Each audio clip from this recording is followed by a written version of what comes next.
जय श्री कृष्ण दोस्तों। भगवान श्री कृष्ण ने गीता में कहा है, आत्मा अजर अमर है जो केवल शरीर बदलती है। आत्मा को मारा नहीं जा सकता। जिस प्रकार पुराने कपड़ों को उतारकर मनुष्य नए कपड़े धारण करता है, उसी तरह आत्मा की भी एक समावधि के बाद नया शरीर धारण कर लेती है।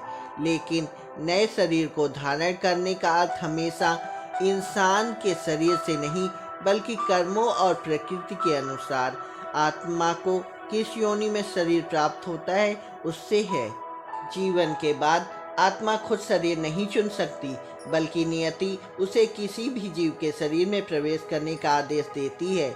आत्मा का खुद को मिलने वाले नए शरीर पर बेशक वश न चलता हो, लेकिन किसी इंसान की मौत हो जाने पर उसकी आत्मा कितने दिनों में दूसरा शरीर धारण करेगी, ये सब बातें हिंदू धर्म, वेद और पुराणों में वर्णित हैं। आइए हम आपको बताते हैं आत्मा को दूसरा शरीर मिलने की अवधि से जुड़ा हुआ वह राज।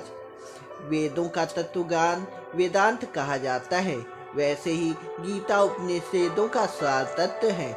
इसमें वर्णित कथा के अनुसार किसी व्यक्ति की मौत होने पर आमतौर पर आत्मा तत्काल ही दूसरा शरीर धारण कर लेती है, लेकिन मनुष्य रूप में जीवन में किए गए विभिन्न कार्यों के आधार पर कभी कभी आत्मा को दूसरा शरीर लेने में लंबी यात्रा करनी पड़ती है, जिनमें कुछ आत्माएं 3 दिनों के भीतर ही दूसरा शरीर धारण कर लेती हैं।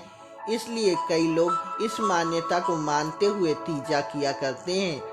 कुछ आत्माएं 10 दिनों में या 13 दिनों के अंदर शरीर धारण कर लेती हैं, इसलिए 10वां और 13वीं मनाई जाती है।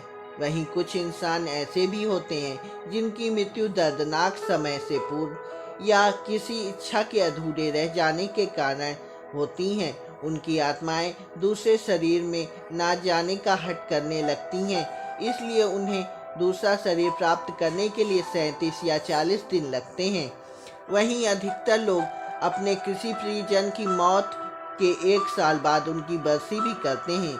इसका अर्थ है कि अगर किसी कारणवश उनकी आत्मा प्रेत योनि में चली गई हो, तो उनकी आत्मा को उस योनि में शांति मिले और वापस उनकी आत्मा को कष्ट न उठाना पड़े।